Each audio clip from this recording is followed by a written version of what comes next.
Cette semaine au F5 Podcast, je résume le livre de Ray Dalio, Principles, un gros livre, un peu plus de 500 pages, sérieux, un livre de référence. Je vais le garder parce que c'est définitivement un livre que je vais refeuilleter à des sections bien spécifiques, dépendamment qu'est-ce que la vie me réserve en business ou même en vie normale.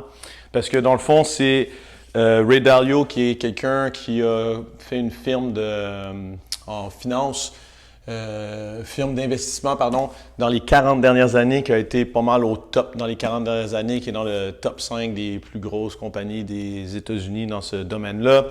Et dans le fond, il a été capable de tout le temps se renouveler et de rester au top. Et lui, il associe ça au fait que, donc sa réussite, au fait qu'il est capable d'utiliser des principes pour prendre des décisions, pour résoudre des problèmes et continuer à aller de l'avant parce qu'il prend le temps de les écrire. Puis ce livre-là, dans le fond, c'est le livre, parce que là maintenant, il a pris sa retraite de la compagnie, donc c'est un peu pour laisser son ADN dans la compagnie. Et si vous avez la chance de lire, on a vraiment l'impression de rentrer dans sa tête et de voir comment il fonctionne. Donc, pour lui, c'est l'ADN d'un gestionnaire de compagnie, c'est l'ADN d'un sportif, c'est l'ADN de n'importe qui, comment on fonctionne. Pourquoi? Parce que sa vision, c'est que on est comme des micro-ordinateurs. Lui, il compare de cette façon-là. Donc, c'est comme si on avait des algorithmes dans notre tête pour prendre des décisions.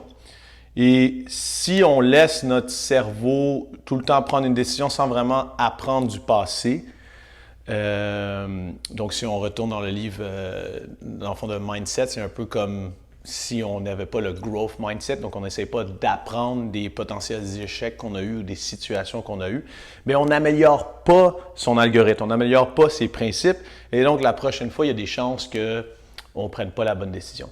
Lui, c'est quelqu'un quand même d'assez spécial, parce que tout le monde ne fait pas nécessairement ça, mais il s'est rendu compte, à chaque fois qu'il y a quelque chose qui se passe dans sa vie ou en business, il le prenait en note, puis il prenait en note comment il avait résolu ou qu'est-ce qu'il avait décidé de faire, puis c'était quoi après le outcome qu'il a réussi. Puis il s'est rendu compte que quand on fait ça, on a environ 100 choses qui nous arrivent. Puis c'est tout le temps des dérivés de ces 100 choses-là. Fait que d'où viennent ces principes? Dans le fond, c'est le raffinement de comment à chaque fois, par exemple, il y a eu plusieurs enfants, je ne me rappelle plus s'il y en a eu 5, mais je ne suis plus 100% sûr, mais à chaque fois qu'il y avait un enfant, il écrivait comment il réagissait, qu'est-ce qu'il faisait avec. Puis à chaque fois, dans le fond, il devenait un petit peu meilleur. Quand il engageait quelqu'un, quand il y avait une dispute avec sa conjointe ou quand il y avait quelque chose qui s'était bien passé. Puis il s'est rendu compte, comme je dis, qu'il pouvait en découler des principes.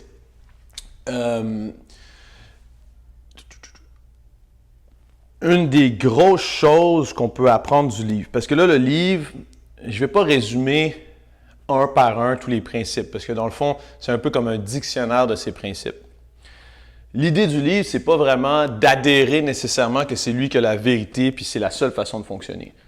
L'idée, dans le fond, c'est de se rendre compte que les gens qui réussissent bien, que les gens qui prennent des bonnes décisions, ou que les gens avec qui on n'est potentiellement pas d'accord sur quelque chose, c'est pas vraiment la solution ou le résultat final qui est important, c'est de comprendre les critères qui les ont amenés à se rendre là.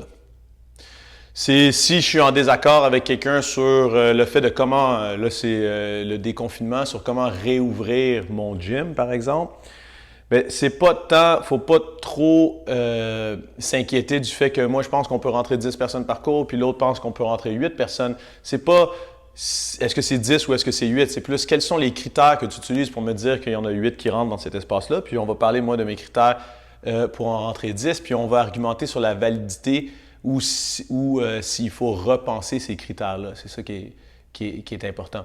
Et donc, le livre est vraiment là pour vous encourager à réfléchir à quels sont, vos principes. Donc, il y a une section principes de vie dans la vie de tous les jours, puis principes au travail. Et que si vous en avez, en fait, vous en avez tous, on en a tous, mais c'est plus peut-être qu'on n'en a pas conscience. Et c'est de prendre la conscience de comment, de à quoi en fait on croit et c'est quoi nos valeurs, c'est aussi de prendre conscience qu'on peut les changer, qu'on peut les améliorer et que ce n'est pas tout le temps la meilleure façon nécessairement de fonctionner.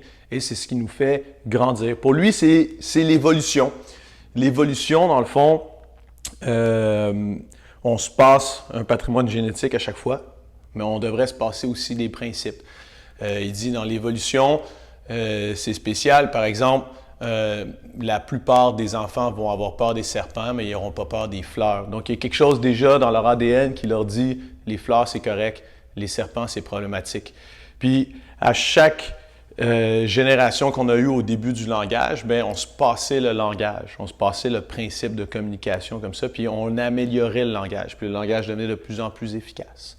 Puis c'est exactement la même chose avec notre technologie. De chaque génération à chaque génération, on se passe la technologie de construire un ordinateur, construire après une tablette avec une caméra intégrée pour être capable de faire un podcast comme je suis en train de faire. Puis après, chaque génération rajoute sa touche, puis on se le transmet.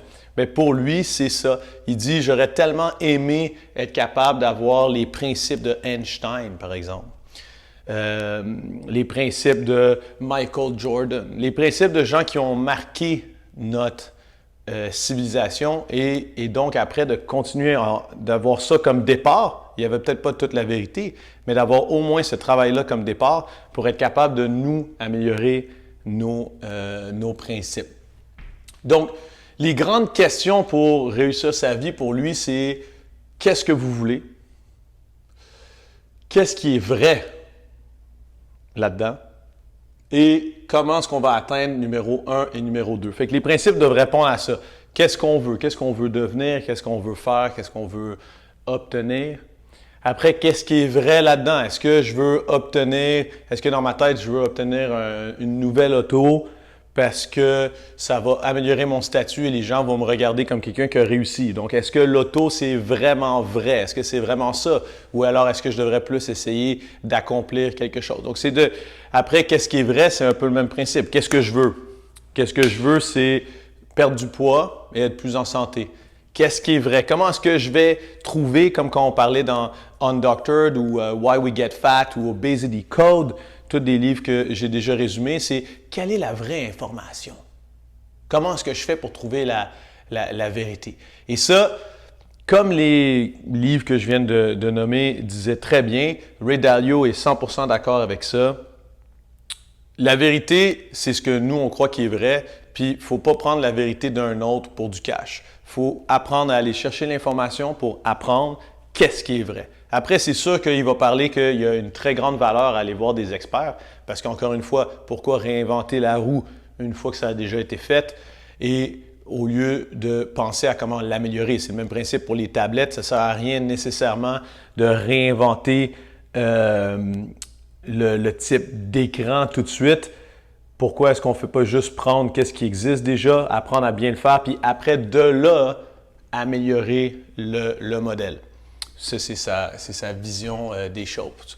Donc, si on pense au principe de vie, la première chose quand je dis principe de vie, honnêtement, moi, ça a résonné aussi avec principe en sport, mais c'est accepter la réalité, puis en anglais, on dit « deal with it », fait que c'est après gérer sa réaction à la réalité ou accepter ou s'organiser avec la réalité.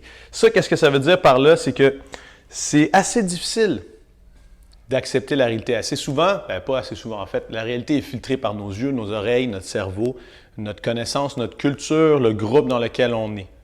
Et comme on a vu dans Mindset, il y a des gens par exemple qui vont croire juste au talent. Donc leur réalité, c'est tout le temps quelqu'un qui a du talent ou qui n'a pas de talent. Mais quelqu'un qui a un growth mindset, c'est des gens qui peuvent apprendre. C'est tous des gens qui sont à apprendre en devenir.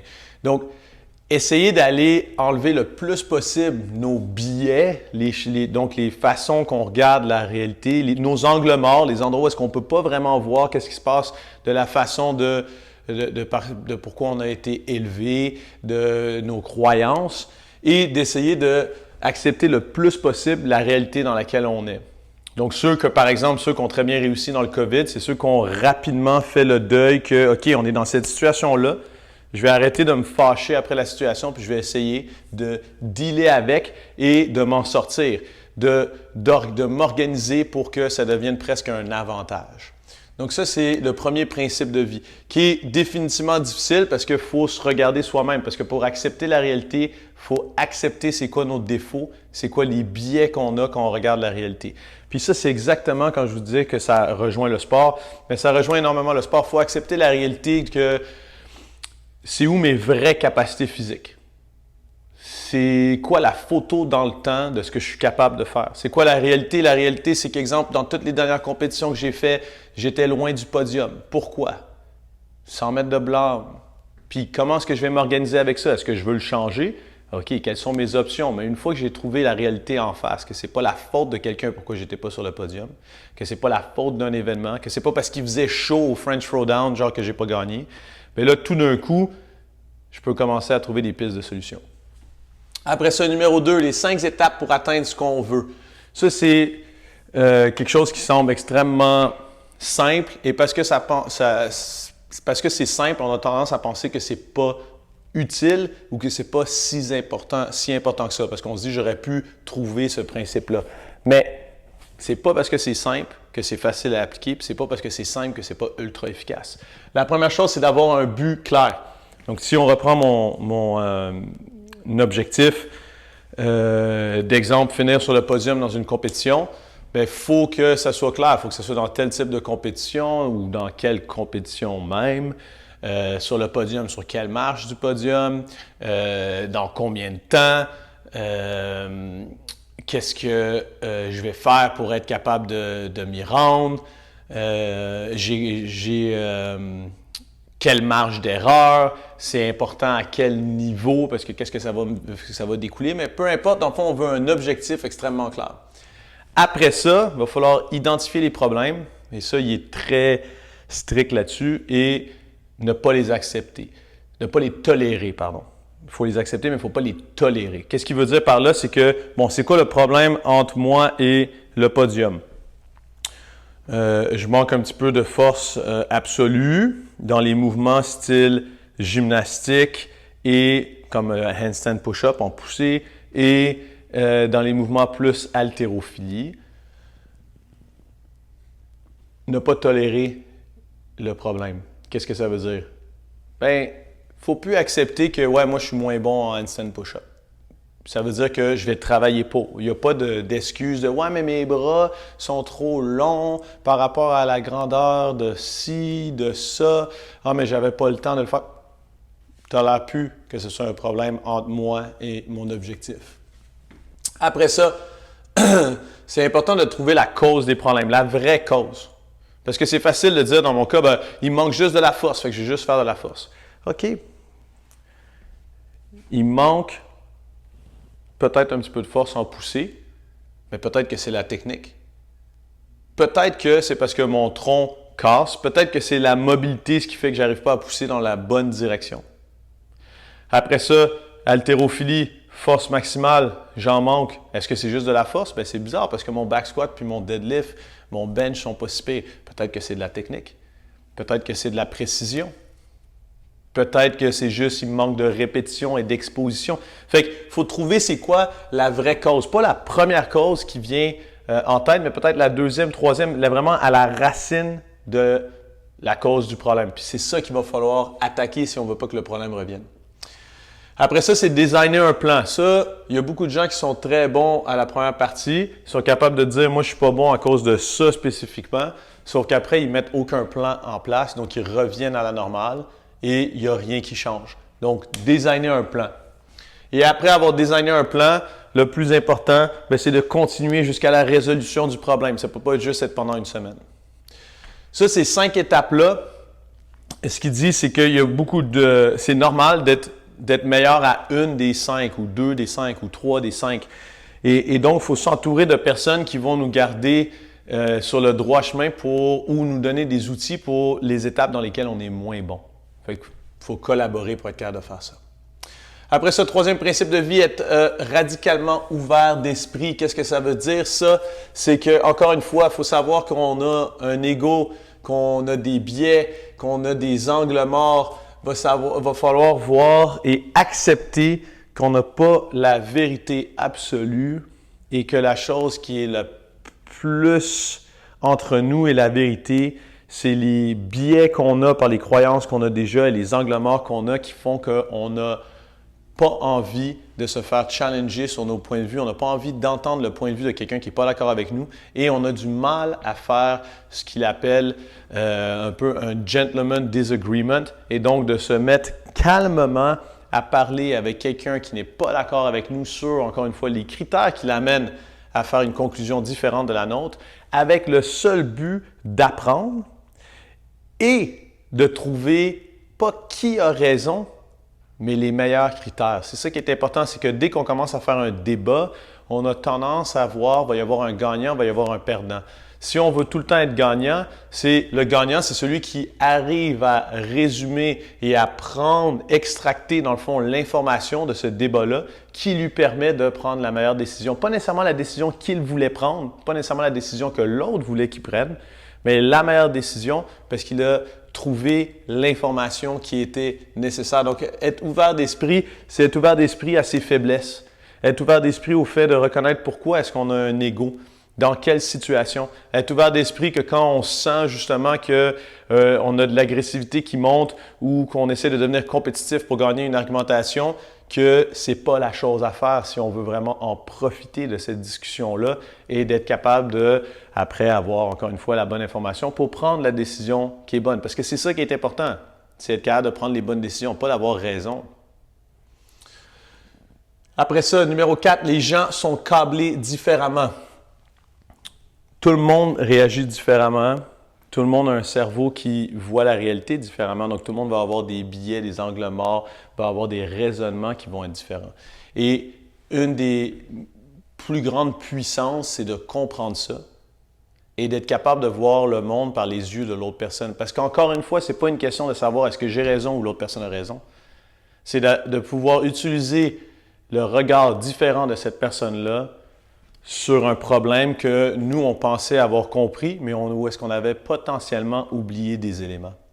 Et donc, de ce côté-là, l'idée, c'est vraiment de non seulement savoir comment les autres voient la vie, mais comment est-ce que nous aussi, on la voit. Parce qu'on a tendance à être aveugle à comment nous, on voit la vie, parce qu'on pense que c'est juste la façon de voir la vie, c'est la façon de voir les choses. C'est comme ça que ça devrait fonctionner. Fait qu'en comprenant comment est-ce que nous, on fonctionne? Comment est-ce que, pour reprendre ces descriptions, comment est-ce que notre ordinateur est programmé et comment est-ce que l'ordinateur des autres est programmé. Et après, comme ça, on peut savoir quand utiliser les gens et comment les utiliser de la bonne façon pour justement améliorer la programmation de notre cerveau et potentiellement du leur s'ils sont ouverts d'esprit pour le faire. Apprendre à prendre des décisions efficacement. Les choses les plus difficiles, encore une fois, la première, c'est d'enlever les émotions. On l'a vu avec tous les trucs qui se sont passés dans le monde de CrossFit. On a vu certaines personnes qui, puis ça, c'est pas un jugement que je suis en train de faire, mais on a vu qu'il y a beaucoup de personnes qui avaient du mal à prendre du recul, qui avaient du mal à attendre un petit peu avant de prendre une décision tout de suite. Peut-être qu'ils le regrettent, peut-être qu'ils ne le regrettent pas, peut-être qu'ils ont raison, peut-être qu'ils n'ont pas raison. C'est pas ça le point. Le point étant qu'il faut enlever les émotions. Dès qu'on commence à prendre une décision parce qu'il y a quelque chose qui nous a fait mal, parce qu'il y a quelque chose qui nous a fait de la peine, parce qu'il y a quelque chose où est-ce qu'on se sent pressé ou qu'on a de la pression qui vient de l'extérieur ou quoi que ce soit, il faut peut-être se dire, est-ce que je suis en train de prendre une décision qui est guidée par mes émotions ou guidée par les apprentissages que j'ai faits pour réduire le risque de prendre une mauvaise décision? Donc, apprendre, c'est le numéro 1, décider, c'est le numéro 2. Il faut apprendre sur la situation. Il faut faire ce qu'on appelle, exemple, la triangulation, où est-ce qu'on prend 2 experts, puis on leur pose des questions, puis on regarde comment ils répondent, même si ce n'est pas le point de vue qu'on a. Il faut apprendre à avoir un gentleman disagreement, donc pas être d'accord avec quelqu'un de façon gentleman et en discuter sur les critères qui amènent la personne à trouver une conclusion différente de la nôtre. Il faut être ouvert d'esprit à savoir, radicalement ouvert d'esprit à savoir qu'il faut toujours se dire « Et si c'est moi qui avais la mauvaise solution ou les mauvais critères?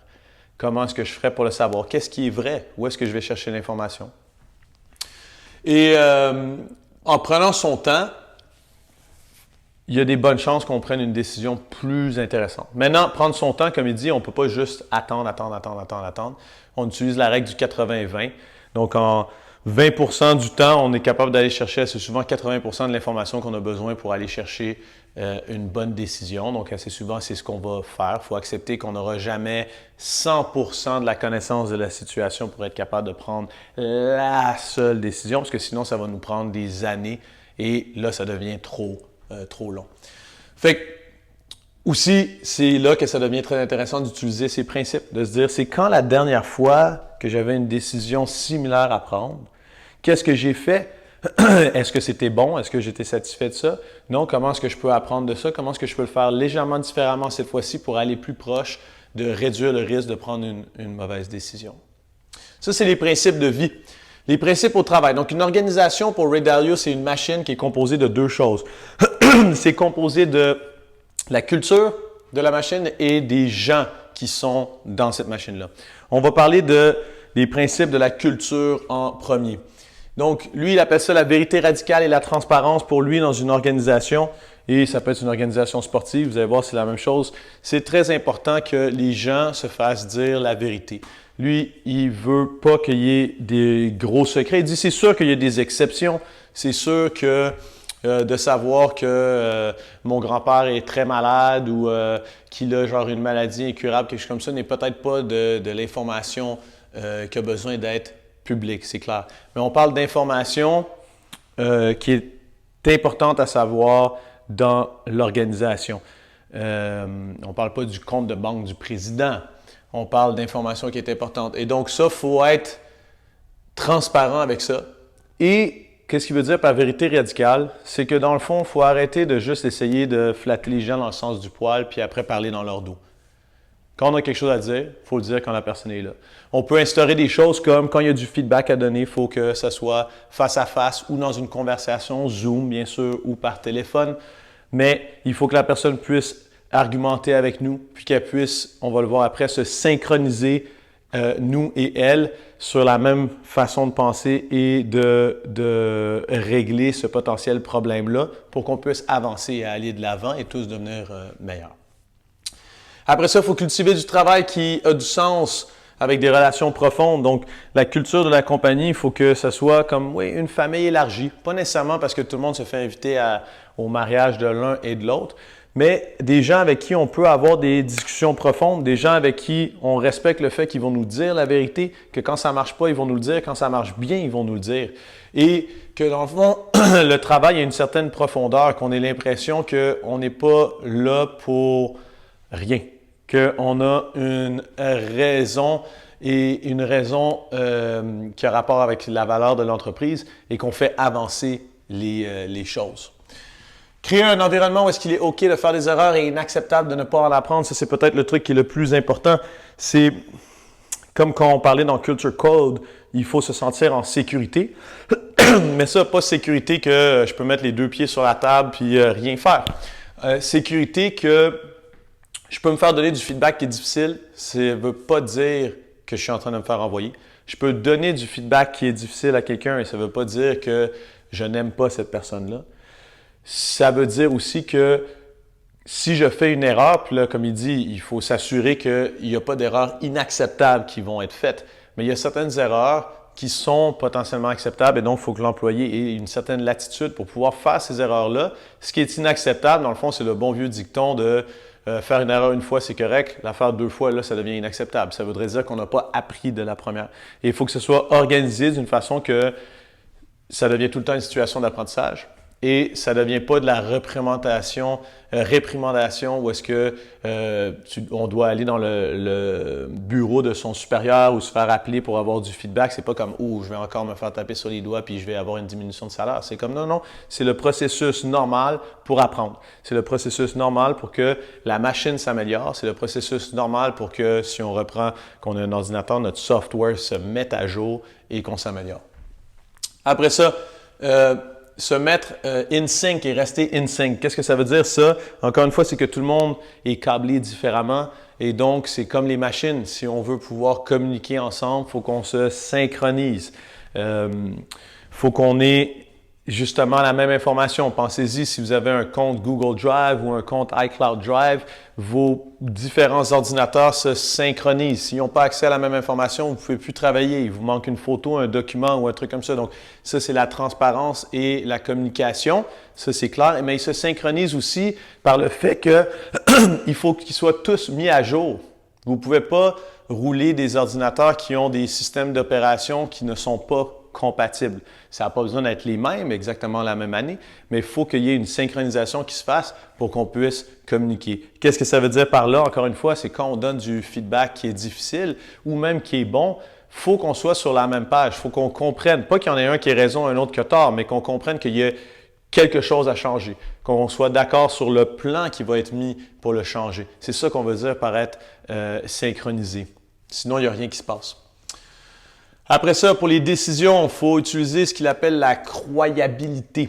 Donc, qu'est-ce que ça veut dire pour la croyabilité? C'est que oui, tout le monde doit avoir la capacité de pouvoir donner son opinion, mais on ne va pas peser l'opinion de quelqu'un de la même façon selon son background. Il y a des gens qui sont des experts dans le domaine et qui ont fait leurs preuves. Qu'est-ce qu'il veut dire par là? Lui, c'est qu'ils ont réussi au moins 3 fois la chose qu'on essaye de faire en ce moment. Il y a des gens qui ne l'ont jamais réussi.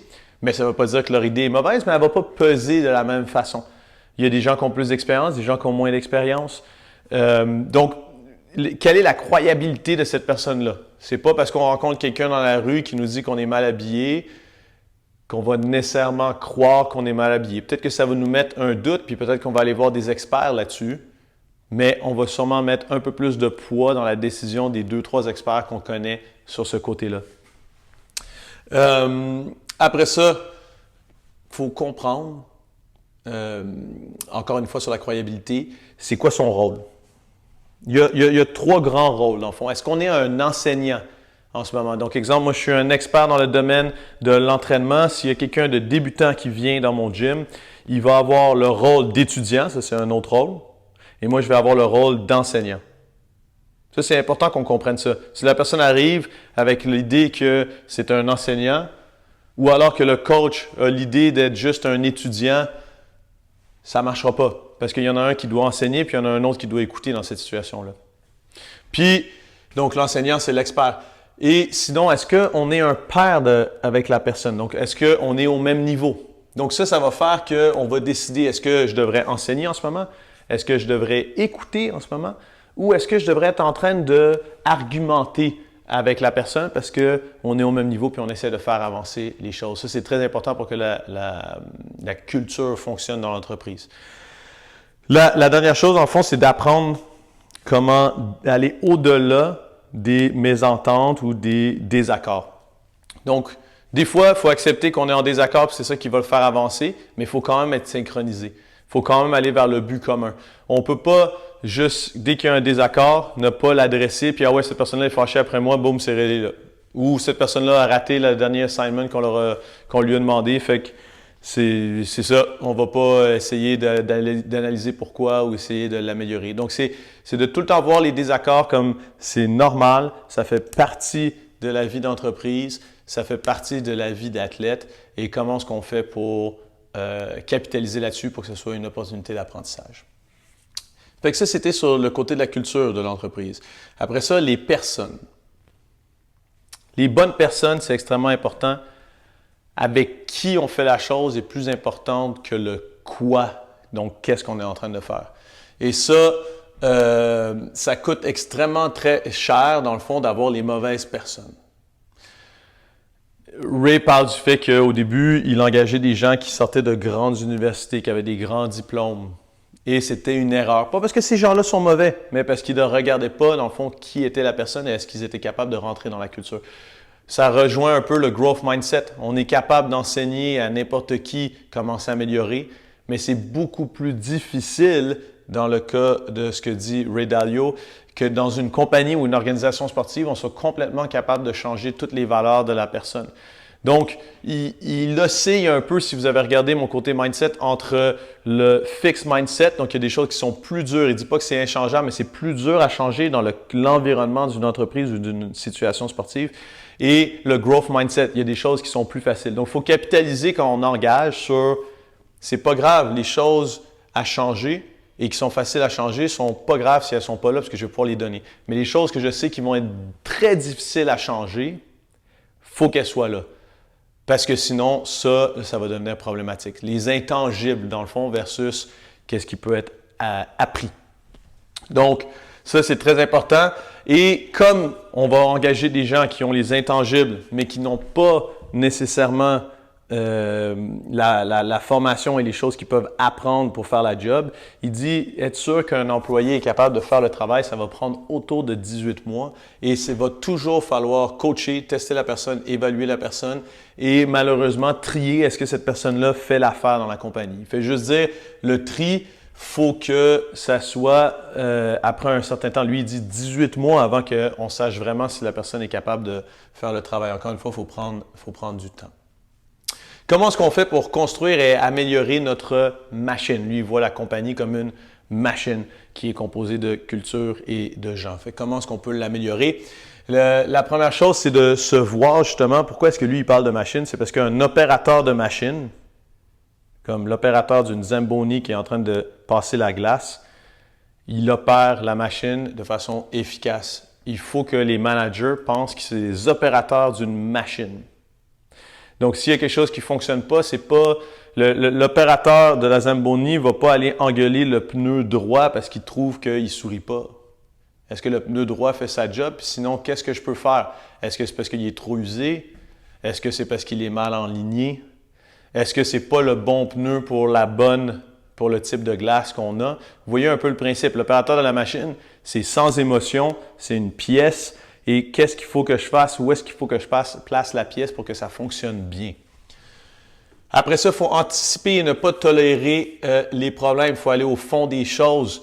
Donc, c'est pas que les problèmes n'arriveront pas, mais il ne faut pas se dire que c'est comme dans un film de Walt Disney, « There will be happy forever ». Forever After, donc ils furent heureux à jamais. C'est une compagnie qui fonctionne vraiment bien. En fait, c'est une compagnie qui s'attend à avoir des problèmes et qui vont au fond des choses pour les régler. Aussi simple que ça. Puis c'est la même chose pour une organisation sportive. Diagnostiquer et trouver la cause souche des problèmes. Il ne faut pas faire l'erreur que si on a quelqu'un qui fait une job, exemple, un gardien de but, puis il y a tout le temps des buts qui rentrent, malgré le fait qu'on a changé 5 fois le gardien de but, puis qu'à chaque fois, c'est des gens sur papier qui sont bons, mais ça ne fit pas. Peut-être qu'il y a un problème à la défensive. Peut-être qu'il y a un problème avec le coach qui ne connaît pas assez d'informations pour être capable de bien organiser sa défensive. Peut-être qu'il y a un problème de communication entre la défensive et le gardien de but. C'est quoi la vraie cause? Parce que sinon, c'est facile de juste dire il y a trop de buts qui sont rentrés, c'est la faute du gardien de but, out. Et ça, c'est une erreur. Parce qu'on va foutre en l'air, exemple, 18 mois d'entraînement qu'il y a eu sur cette personne-là. C'est la même chose dans les compagnies avec des employés. Ce n'est pas toujours la faute nécessairement de l'employé, ça peut être la faute de l'opérateur, ça peut être la faute de l'organisation, ça peut de qu'est-ce que la personne doit faire. Beaucoup de choses, dans le fond, mais il faut se questionner là-dessus.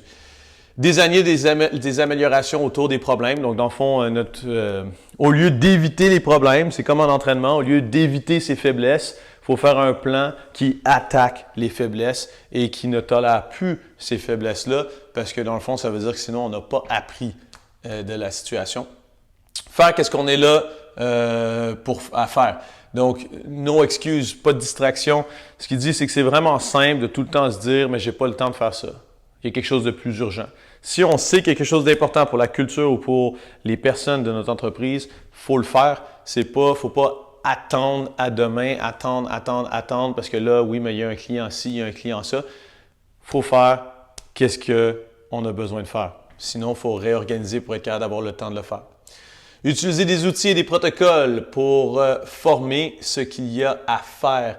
Il donne souvent l'idée du shaper. Comme un shaper, c'est quelqu'un qui fait des planches de surf, par exemple. Donc, il forme la planche de surf.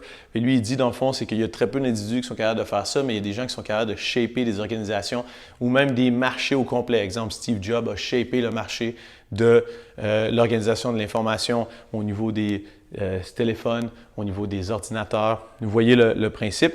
Et comment est-ce qu'on va faire ça? Bien, il faut utiliser des outils et des protocoles. C'est un peu le même principe. Ça devient des principes de la compagnie même. Donc, Faut aussi utiliser les effets de levier. Ça ne peut pas être nous qui faisons tout.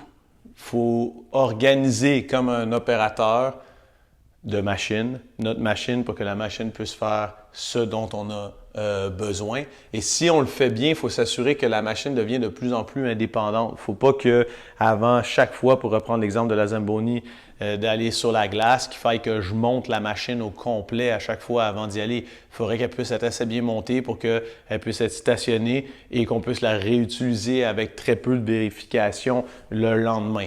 Donc, là, vous voyez un mini graphique que vous ne voyez sûrement pas, là, mais c'est les objectifs. On a notre machine qui nous permet de donner des résultats, puis là, on peut analyser les résultats. Notre machine est composée de culture et de gens. Ça, dans le fond, c'est le signe de Ray Dalio, puis c'est pour lui l'évolution personnelle et des organisations. Et dans le fond, c'est d'avoir un gros but, ça nous fait monter. On va avoir un échec, puis ça, c'est la loupe. Puis l'échec, dans le fond, c'est quoi? Il va falloir apprendre et raffiner nos principes pour pouvoir s'améliorer, avoir plus d'objectifs, et là, ça va recommencer. Et ça va recommencer. Et ce qu'il dit, c'est que c'est un cycle sans fin, et de croire que sa compagnie qui a duré 40 ans au top, et comme il dit, quand il a commencé, Apple n'existait même pas, par exemple. Donc, il a vraiment traversé les âges et il s'attend à ce que sa compagnie soit capable de continuer parce que justement, il leur a donné les principes pour le faire. C'est qu'il faut tout le temps qu'on apprenne de chaque petite loupe comme ça. Parce qu'on ne va pas s'organiser qu'à un moment donné, ça fait la même chose, mais en descendant. Parce qu'on a oublié nos principes, on n'a plus nos principes pour avancer. Donc, les principes qui sont dits ici, je vous le rappelle, et c'est définitivement pas l'intention de M. Dalio de dire que c'est la façon de fonctionner. Lui, en fait, son objectif, c'est qu'on s'assoie, qu'on prenne le temps de réfléchir de c'est quoi mes principes de vie, de sport, d'organisation à mon travail. C'est comment que je fonctionne et de commencer à se questionner. Qu'est-ce que je veux atteindre? C'est quoi qui est vrai? Comment est-ce que j'arrange mes principes pour être capable d'atteindre ça? Fait que j'espère que ça vous a plu. Moi, j'ai vraiment aimé. C'est sûrement un livre que vous voulez avoir parce que c'est un livre où est-ce qu'il y a les résumés, par exemple, dans le milieu. J'ai les résumés clac, clac, clac de tous les points des principes, puis après, je peux aller les consulter. Donc, si à un moment, j'ai un désaccord avec un de mes employés, puis je me rappelle plus exactement comment est-ce que je veux l'améliorer ou je pense à une stratégie, j'essaie d'améliorer moi-même mes principes, je peux aller voir les principes de Ray et ça peut me donner des idées sur comment, justement, attaquer la situation un petit peu mieux. Bonne semaine!